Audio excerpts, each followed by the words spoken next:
Hello, hello, everybody. Let me just start our recording there. Hello, everyone. Thank you so much for joining us today on the Wednesday Weekly Wise Leader. I am so excited today to be here with Coleen McManus. We met actually over LinkedIn, so you can make relationships on LinkedIn. I'm just telling you. And Coleen McManus is a serial entrepreneur and leader with over 25 years experience. She has worked with many different size companies and is a master connector with a superpower of being able to bring people together and know exactly what they need to make business deals, partnerships, and personal connections. Her latest adventure, which many of you have heard me talk about, started in 2010 when the founder and CEO of Spartan challenged her to join him in his vision to create an endurance racing business. And as you know, I know many people who are Spartans and love the racing. Now, 11 years later, she is one of the few founding team members, still with the brand that grew into a global extreme wellness brand. And currently, with her passion for high performance mindset, Coleen has become a strategic advisor to the Inspired Performance Institute to influence millions of people in creating new neural pathways for optimal life performance. Thank you, Coleen, for being here. I so appreciate it. Thank you for having me. Yeah, and you said you're coming to us from New Jersey today. Is that right? I am. I'm in South Jersey in Margate, where my parents are, which I've had the blessings to be with my mom and dad for the last 3 months. They're older, and we were talking about before we came on with the self-isolation, and so spending time here so that I can see them, but heading back to Florida shortly. Yeah, very nice. Yeah, we were having an interesting discussion before we hopped on just about, the current pandemic and how it's impacting people. And I'd love for you to share with us what your leadership has looked like during COVID. I mean, what do you think it means to be a wise leader during COVID? Oh, I think that was everyone's big question. And, I was in a position with a company that was greatly affected dramatically with obviously live events, and everyone in the world is affected. But in our business, everything pretty much shut down as far as what we deliver, with 10,000 people running through mud and all over each other. Where Joe, our founder, would say, we're in this social undistancing business. So, we had a pretty dramatic change, and all stepping up was pretty amazing. And I think we had some advantage, like we talked about, having the tools of resiliency and grit, and that being things that we bring to others, but applying that within our own company to get through it. But even then, and I'm a remote worker my whole career mostly, so I thought I had that down. But then everybody becoming remote and understanding how to work with other leaders and for your teams was just a whole new dynamic. It was like you had to cram in, 5 years of school or something in a day, and try to figure it out while you're keeping everybody lifted up. Fortunately, we were able to do a 24 hours Zoom call for Spartan, and I took 1 hour on leadership. And I picked the smartest people I know and surrounded myself with them, which I think is a powerful thing in life and leadership. And one of the leaders of that call is a former Green Beret, Scott Mann. And some days, I did it 7 days a week, and I would be, oh, it's the call. And there's just so many things that we can do to come together and lift each other up, and little tips and talking about things from the book. So for me with leadership was really holding myself accountable. So Scott would say, how's your battle rhythm? And that's your routine. And it was so easy to get off your routine. So it'd be like, wow, I felt little off, and things were getting out spinning maybe, and then you get back onto your battle rhythm. But I think the biggest thing for me in leadership was surrounding myself with people to hold me accountable, to stand up for who I was and what I am in those moments. Now I've had a lot of practice. We could get into my story later, but we call it smiling in the face of adversity. So for me, it was pretty easy in that sense, but it was more about providing that information for others, and so many people were affected. So I think for me, it was more about sharing my story and sharing some skills that I had and some of the great people and special forces and all walks of life that can help others in those times, because they were obviously, the most famous word is unprecedented times, right? Right, right. Yeah, so many great nuggets in that. And you're really singing two of the chapters of the book, which you kind of said, lift each other up and assemble your tribe, right? And we need each other. I mean, that's part of what we were talking about beforehand, right? Like the hardest thing about this is that humans are social beings and we crave that social connection. We really like biologically need each other. And so the distance is really hard. And making sure that we do keep certain people close to us and keep those connections and, like you said, accountability. And I love that the battle rhythms, right? Because I talk a lot about, and I'm sure you know this from the work you're doing, about how creating peak performance or high performance is really about those routines and rituals that you create and being really consistent. And that if you talk to successful people, they bookend their day. They have that morning routine and that evening routine that just bookends their day and sets them up for success from the start. And then you recap that day so that you can be successful the next day. And it's an important point for people to remember, especially during these times right now. So powerful. For me personally, I see a dramatic change in 2 days of behavior, if I'm off or on, and just in things clicking, like not even my mental state, but things flowing. And gosh, I've been trying to get that deal done or waiting for that person to email me. And when I'm scattered and off my battle rhythm or my routine, it just seems to not click, right? And then as soon as I get back and I do my morning meditation and whatever your routine is, things just seem to fall in place a lot easier. So it's for me very powerful and very quick. Yeah, absolutely. It's funny that you say that because right before we were hopping on, and I admit sometimes I get a little nervous before the interviews, but I was like, I just feel a little off. And I'm like, I just need to lay down and meditate for 5 minutes. And I did. Like, I just laid down and just like grounded my energy and did a little meditation. And then I was ready to go. But you have to have those tools. Like when you talk about resilience and grit, I mean, sometimes grit is actually meditation, right? For It comes sure. in all different 100%. forms. Yeah, I think a lot of people think grit means being tough and even in a fitness sense, right? And being that person with the 8 pack or something that you see sometimes on the Spartan ads. That's not grit. Right. And I would challenge Joe, because there's a physical component to that business, and we do talk about grit a lot. Angela Duckworth goes into it great in her book. Love her. And for me, it's all mental. So Joe would say, "Oh, did you do your burpees?" And I would say, "Well, did you do your burpees for the brain?" Which is to me, because the brain's a muscle. It's very important. Yeah. That's Yeah. most important, more important than your biceps. So, my opinion.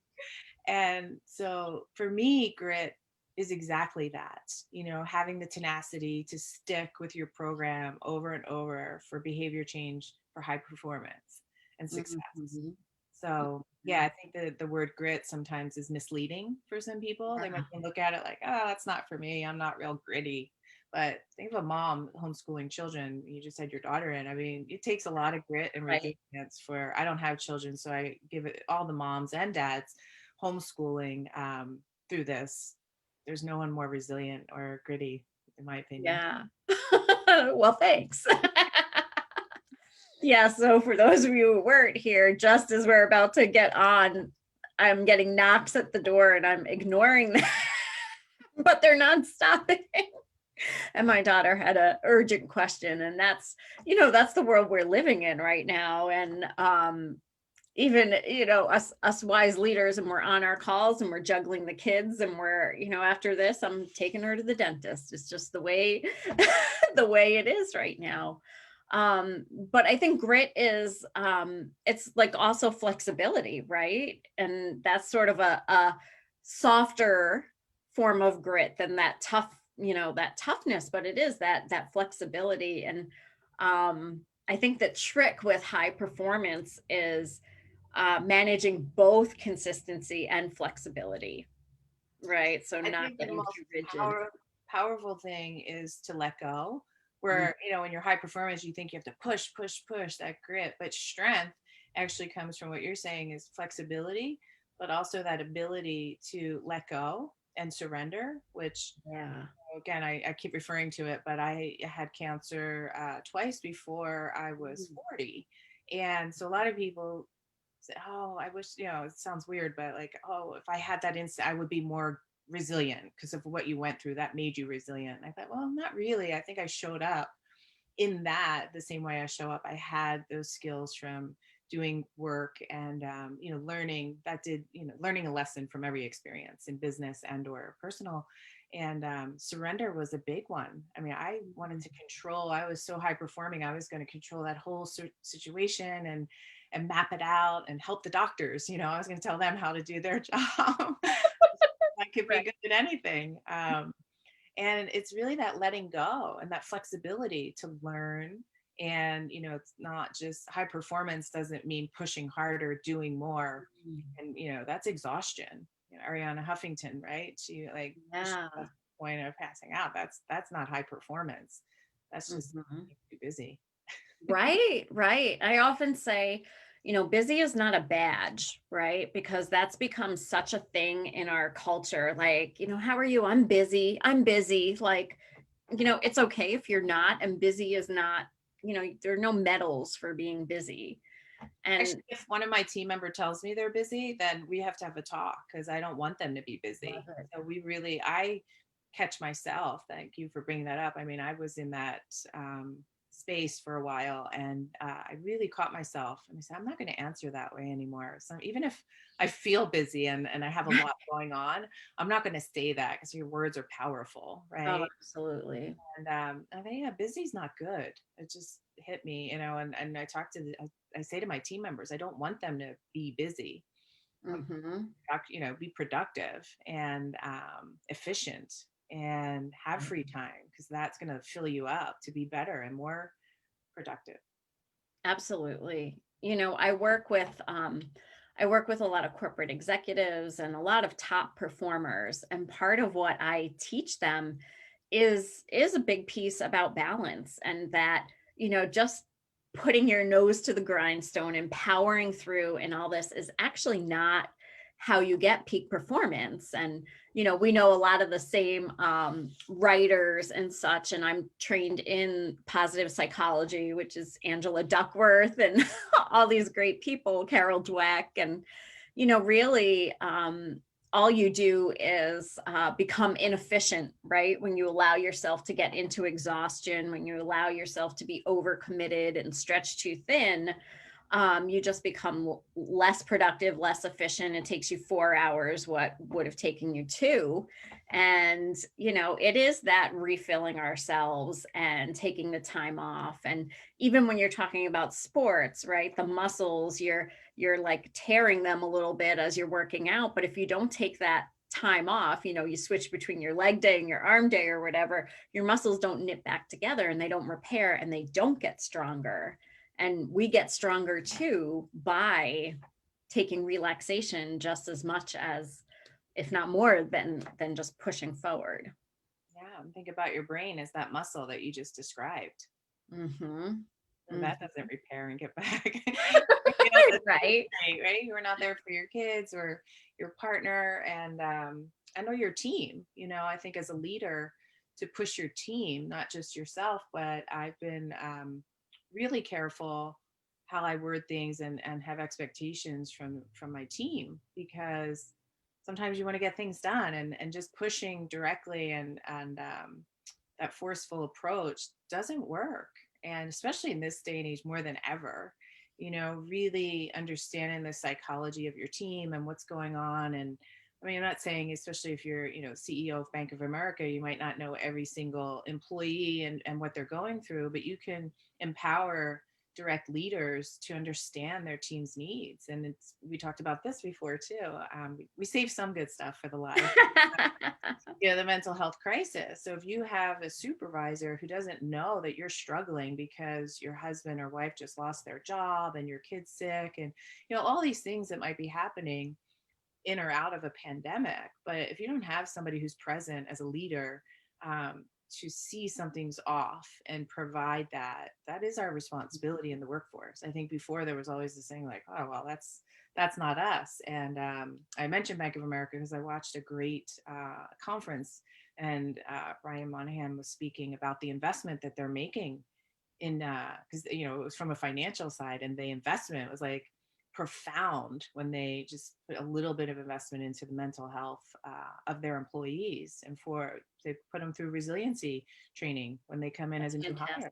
I know. I thought, well, who's doing your resiliency training? But I love that. I love the investment. I love that they're thinking that way because it's so important. I mean, where do we spend most of our time? Right. At work, around people. And I've left opportunities and businesses just like I choose to surround myself with people.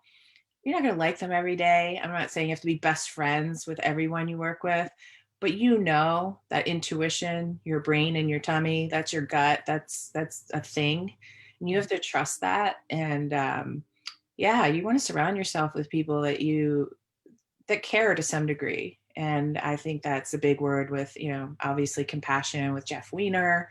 I love that organization and what he did there. Kindness. I think those companies are actually stronger, where maybe 5-10 years ago it was perceived to be soft. And now that's the strength, because you lead with compassion. People will perform 10 times. They'll just want to naturally. Yeah. And that's the thing we're really discovering is, what we thought of as soft skills are these skills, right? It's emotional intelligence, and it's leaders who lead with those soft skills, with that emotional intelligence. Their people buy in, their people are loyal, because we don't work for companies, we work for people, right? And when you're, as you said, I say this all the time, we spend so much time at our jobs. You cannot be unhappy at work. If you're unhappy at work, you're unhappy everywhere, and it just spills out. And I believe that we're all gifted with certain talents and certain passions, and that's our gift to the world. That's what we're supposed to be spending our time in, being of service in those ways with our unique gifts. And you being happy at work, I just think that's not a luxury, that's a necessity. For sure, no doubt. And I choose wisely what businesses and what people I surround myself with. And people would think, well, that's luxury, and maybe you have that. I need a job. I can't just. But you can. Anything's possible, and it's not as easy and luxurious as it might sound. I don't mean to make it sound simple. It's just, for me, everything's a choice. Again, back to that story, when I had cancer, the second cancer, I was 38 with breast cancer, and I had 7 surgeries in 1 year. And again, I was super like high performing, trying to fix it, vegan, hot yoga, Pilates area, like the super patient. But I made a choice, and the choice was to smile. And this was long before Spartan, and Joe, the founder of Spartan, is a friend of mine. So I knew him way before we started that company. And so I tease him when he says about smiling in the face. I said, I've been doing that way before you were preaching it. But I did a meditation. I met with someone, and, I was trying to figure it all out. I was trying to control it. Why? And this master of meditation said, well, do you just want to frown or smile? And he asked me that about 7 times. And finally, I was so stubborn. I was like, well, of course I want to smile. I said, okay, then smile. And that was it. And I thought, that's it. And we were supposed to do this big uplifting thing. And I was like waiting for this moment. But in that moment, that's all I did was I chose to smile. And I walked out of that appointment, and a total stranger on the street said, oh my gosh, you have the most beautiful smile I've ever seen. I would never stop anyone. I don't even know what's making me say this to you. And then like 3 surgeries later, every OR nurse would say, I've never seen anyone with such a smile going into this operating room. And I just thought, that's so powerful. It was just a choice, right? So it might seem really hard and complicated, but when you make that choice, it actually gets really easy. It's like Mhm. another Mhm. job will come or an opportunity will show up, but make that choice and stick with it. Yeah. Yeah. I think too many people are in that fixed mindset and they say like there's no perfect job or there's no job out there for me or you have to settle or I remember once a client saying to their child that I was seeing, well, nobody likes their job. That's just being an adult. And I was like, oh, it was so painful, right? Just to because we get to decide. We get to decide what we believe. We get to decide, what offers to take. We get to decide whether or not to settle. And again, right, I'm not trying to dismiss external circumstances, but there's a lot of more choice than we give ourselves credit for. And, to say, go back to what you were saying before about our words being powerful, our words become things. And when we say, I'm busy or I'm tired, well, it's going to get hard to get out of that loop when you keep saying that. Your brain is going to look to confirm that. There's confirmation bias, there's self-fulfilling prophecy, right? There's all these ways our brain works because it wants to prove us right. So, I would rather it prove me right by being successful, not. Well, they're basically the power of the words and of positive affirmation and all that. And I think a long time ago there was a movie with The Secret, and everybody thought they were just going to say, "I get money and I get money," but it's really just that. Right. But if you can just change the simple words, like I do that all the time, by the way, when I'm talking to myself, oh, I'm so tired, and immediately I catch myself, and I don't allow myself to have that thought of that I'm tired, and sometimes I might be tired, but I do find I get more tired. Yeah. And, I have obviously with the Inspired Performance Institute, I have some tools that we do. So I have a personal statement and it's just simple words, it's magical. So I'll just say that instead. And the brain is just a loop. The mind is, as Mhm. Dr. Wood says, like a computer. And some of them are error messages and glitches in the neural pathways. It's just that repeated behavior. So, Mhm. for example, does this ever happen to you? This is a really funny story. I was in London managing a business there for about 6 months. And I forget what year it was, but Netflix was just starting to become really like buzzy and all the good shows were coming out. And I think I was watching, oh, it must have been Downton Abbey, maybe. So, and Uh-huh. and being in England, but was really immersed in the show for a really long time. I binged, right, for a whole day or something. And next thing you know, that I'm tired or the talk in your head, I had a British accent. I don't have an accent. I But love it. my mind thought, and they say if you watch that much television, your mind doesn't know the difference of your family around you or if you're in Downton Abbey. I mean, my self talk, and then one other time I did just to test because I love to do this kind of stuff. I'm kind of geeky Yeah. like that.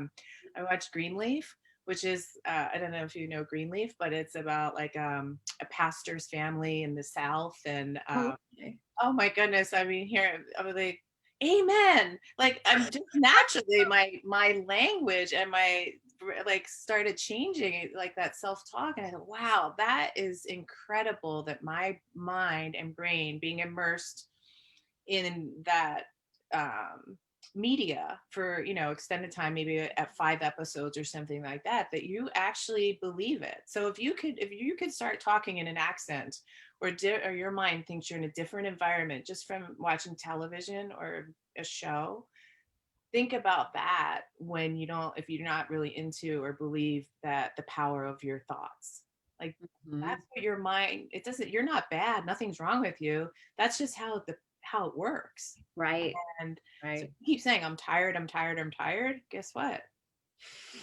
That's the messages. And Yeah. it's a real thing. So Yeah. I think it's funny. I tell people that all the time. I couldn't believe it. I I mean, love it. I this is love it. my head. So British. Well, and it's that's why visualization works, right? And that's why top athletes use it is because the brain doesn't know the difference. When you keep doing that mental rehearsal and practicing it over and over again, and if you use as much detail as possible, the brain believes it and then it becomes easier to do it in real life. And it's such a powerful technique. And, sometimes people think a lot of this stuff is woo woo, right? But the science is proving it out. It's showing how our brains work. We used to think years ago that the brain was fixed and rigid and you couldn't change it once you were 18. Now we know the brain doesn't even stop developing until the late 20s, and even then it's still malleable. I like to describe it as like we have these super highways in the brain from what we do every day. And when you start to change those neural pathways, I think of it as like you're digging a new highway, you're digging a new trench and filling in the old one so that you start going in that other direction. And it's really just making the conscious effort and being consistent about it, and we can change. 1000%. I think growth is always I tried to do it. I push myself probably beyond most. Just doing self-development and growth because I know it's possible. Once I think you taste it and see that you have it, there's almost, maybe in a guilt thing, like, you're like, okay, enough. But no, like, it's like, once you have a taste of it and you know it's possible, say ignorance is bliss. There's some people, it's true because, but once you know, I feel like I don't have any excuse, and I love to read. And I think the first book I read that really steered me in that direction was The Four Agreements. I don't know if Mm-hmm. that Mm-hmm. simple four agreements, hard, to read, but to live by. And that really, once I saw that shift and how much I could change just from a little bit of growth, I think it was in my late 20s. Ever since then, I've always wanted to learn more and practice. Once great, I used to read a lot, and they said, "Well, Mm-hmm. are you practicing any of it?" I'm like a sponge. I'm just, learning it all. Like, stop reading. He told me. He says, stop reading until you start practicing. So it's one thing I think a lot of people could be knowledgeable on it, but to actually implement it and practice it, like you said, over and over and see that impact in your life, that's Mm-hmm. where I Yeah. think it gets really. Yeah, 100%. And that's why when I wrote this book, Unleash the Wise Leader in You, I was like, the book is not enough. Like I put a bunch of coaching exercises in it, but then I created the workbook and then a meditation album to go with it. And then my card deck, which we'll pull one at the end, because I didn't want it to be another book that just sits on someone's shelf. Like we all get knowledge or information, but really to embody the work means living it, right? And I wanted them to take it, off the shelf and into their worlds. And to do that, you've got to do exercises, you've got to, write it out, you've got to do meditation, you've got to do visualization. I use hypnosis as well to help break those subconscious patterns. But just reading a book is not enough if you don't put it into action. Yeah, and that's the real work, right? That's where it gets, I think, is the hard part, the action and repeated behavior. But once you see the impact and the results, then next time maybe you make the decision a little bit easier. Yeah. Yeah. You've talked about adversity and how you don't feel like it was the adversity that gave you the grit, but you had the grit to get through the adversity. And in the introduction of the book, I talk about, my why, and that I wrote this book for my sister who committed suicide in 2017, and for my dad who died in 9/11, and how, I've had these tragedies in my life, but again, back to choices, you get to make a choice what to do with that. And for me, it was, I'm going to take the magnitude of those traumas and put the same magnitude of, positive impact and light and love and creation out into the world, right? And in psychology we talk about it as post-traumatic growth, that not everybody ends up with PTSD, but we see people who end up with that awakening, right? And when my sister died, it was that awakening of like, what, the job that I'm at, their values don't align with mine, and I'm not doing as much positive work as I could. I was helping someone grow a company, which was great, but wanted that. I wanted to get back to coaching and being one on one with people and really changing those lives. And out of that experience, my mission is to create 1 million conscious leaders in the world. And it feels so good to say that. I kept it quiet for a while, like that's a big goal, and people are going to be like, You got to make it "You're public. crazy." Right now, I'm like, "Hey." Great. I'm thinking while you're talking, so if I seem distracted, because I've never experienced in my personal world suicide, and but with the Inspired Performance Institute, we're actually running a campaign because this Saturday is International Survivors of Suicide Day. Mm. And one of our clients, his daughter committed suicide, and he shares his story and publicly. And we asked him if he would do his testimonial for it. And it is really interesting. So I'm learning through that, and some content we're producing. So I think, everybody goes through it. I am just learning that. So I get like, thank you for sharing that. And I love your response to it. I think one thing, I think similarly, maybe going through the cancer for me, the journey, the adversity of that, to me, it was easy. I was young. I looked healthy. I have an amazing family. Someone asked me, my foundation is unconditional love. My Mm. grandparents, I knew my great grandparents, my grandparents, my parents. We were just, that my brother and I were the first of a generation. And so just full of love. And I think that's where I get a lot of my strength. But so that support comes through in those moments and I had an employer who just gave me full pay for many months off and things like that. So I felt very supported. The day I got the green light from the doctor, like no more surgeries, you're totally clear, like go on with your life. That was really hard for me. And I think, I went through something similar, but I didn't have such maybe a happy, positive response in those moments, because I was like, I can't believe I didn't start a charity. And I hear about this woman who didn't have anything, and she went across the New York Bridge every day, and blah, blah, blah. Like you hear so many inspiring stories, and people share, I think, really inspiring stories to thinking they're helping you, like lift you up. But for me, it actually made me feel worse about myself, because I thought, well, I just wanted to be normal. I just wanted to live my life. Like I didn't want Mm. to be, I didn't want to be identified by that. I didn't want to keep telling that story, wear the pink badge. Like I didn't want that to be my identity. So I had some work to do, and I thought, wow, it would be really nice if there was a book or somebody that was like, how to get back to life after cancer, because Mm. you are different. There's no, there's just nothing. You can't go through that and be the same mentally as a person. And so yeah, during it I feel like it was really strong and had that resiliency and grit. But I love to share. You never know who's watching. And I remember the woman, Elizabeth was Gilbert, she wrote Eat Pray Love. She, Yeah. do major public speaking about passion. And I don't know if you heard the story, but one of her conferences, a woman wrote to her afterwards, and she said she was never more depressed and even suicidal. She's like, because she had such passion and this woman couldn't find hers. And it actually made her feel, so then her next tour was fuck passion.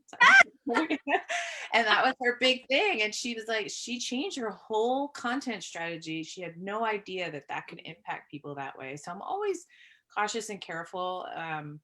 Because it's just not always perfect. We tell the highlights of our stories and like, wow, she had grit through the cancer and everything. But I really did struggle getting back to life as it was without everybody going, oh, how can we help? Oh my God, poor you. And not that I was looking for sympathy, but just a tremendous Right. support and love. And then it's kind of like, okay, back to like the grind, get back to your job, get back to this, get back to travel.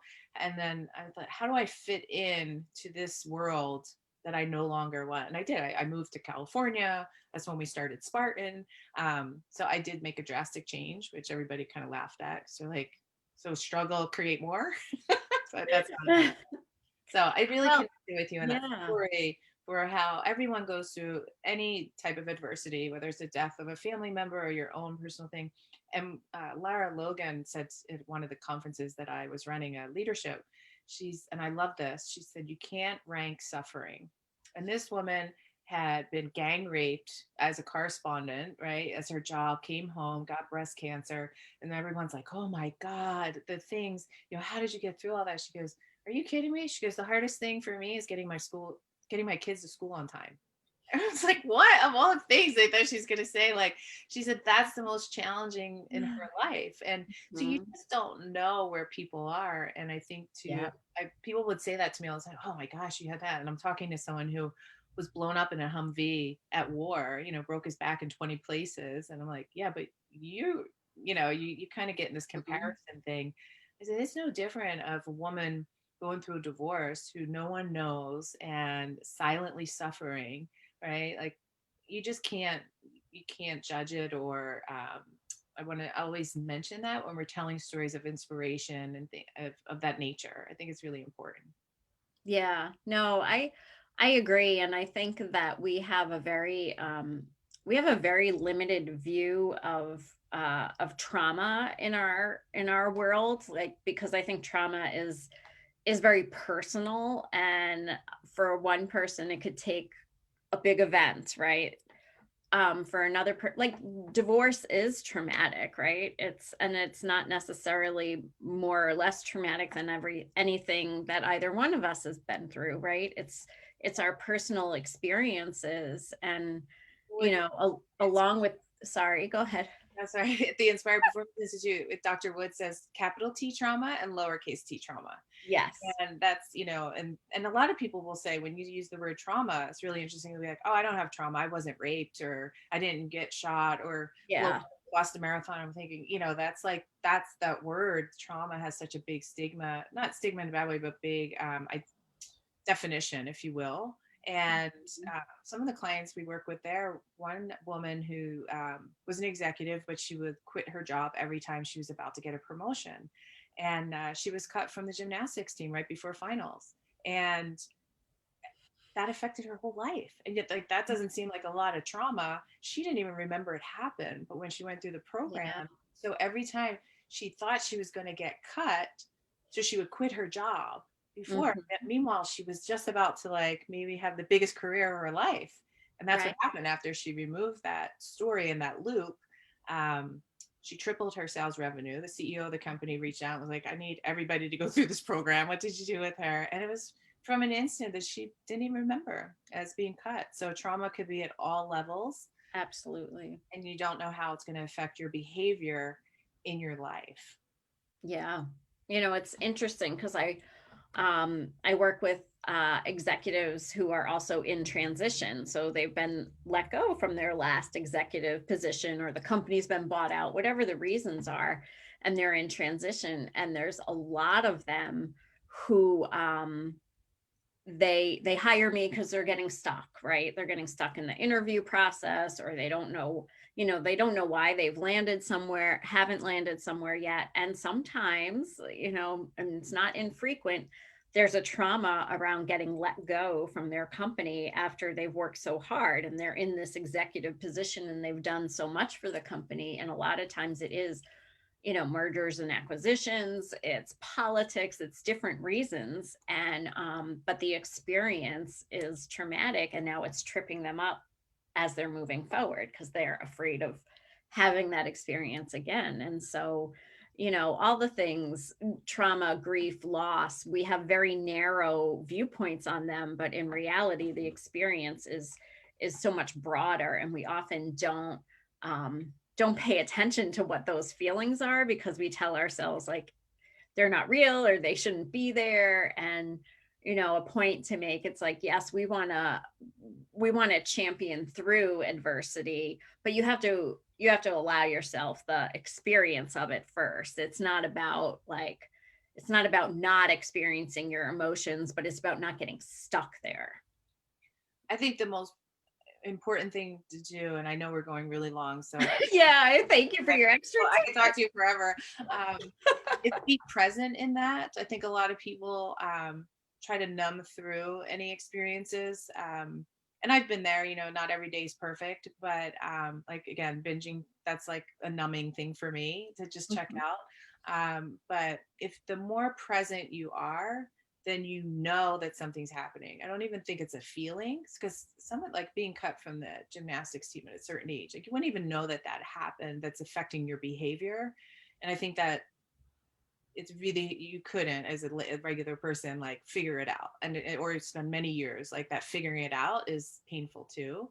But the more Mhm. present you are and the more clear, so back to your battle rhythm, back to eating healthy, like Right. when you're really clear, when things are, when you're on the right path or when you're not, and in the path of anything, like the path of having a good day or not just a career path. And so I think it's really important to just always do that check. And when things are really tough, that's the most important, to be in it. I know a lot of my friends and women will gloss over a breakup and have the next boyfriend before they even get rid of that. And like, not even, I have to process, like, even a simple breakup, it's not even a divorce, but just process that loss and or acknowledge the growth and the lesson, and look at the positive of it. But I always need that space before I dive into something else, just take Yeah. my mind off of it. And I think that's where people get tripped up. And I know, at least with my friends, and I'm not a psychologist or anything here, but so many of my friends will come, after so many years of marriage, and you saw it, and then just don't know who they are. And, for 18 years, they're just numbed out by being a mom and being busy and everything. And I just, wow, I thought I'm so blessed that I had these 18 years working on myself always. But it's not easy, and I think you have to do the hard work up front, but it pays off in the end. Absolutely, absolutely. And, busy is a way of checking out too, right? It's a way of avoiding our feelings and avoiding what's going on in our lives. And, it sounds so cliche, but it really always does come back to balance, right? Like feel your feelings, but don't get stuck. Do the work, but don't gloss over the feelings. Like, and we don't want to get into this place of many of us have heard the term toxic positivity, where you're just like, gee, everything's great all the time, because it's not like that. But it really is about being present and conscious, making very conscious choices and allowing the process to unfold, taking control where we can, and again, knowing when to let go. And I think all of that is really what wise leadership in action looks like. I agree. Yeah. Coleen, I honestly could talk to you all day. I'm going to have you back so we can have another one of these conversations. I want to thank you so much for being here and giving us the extra time. And next week, I hope you all tune in. It's the day before Thanksgiving. I know you're going to be busy and prepping, but I am interviewing Isabel Gershon, who happens to be my 13-year-old daughter, who is an activist, a neighborhood ambassador for Lauren Underwood, one of our local representatives. She has done lots of political activism, has spoken at lots of different events and rallies and women's marches. And we're going to look at what wise leadership looks like at 13. So I hope you all join, and we'll see you next week. Thank you. Thank you very much. Bye.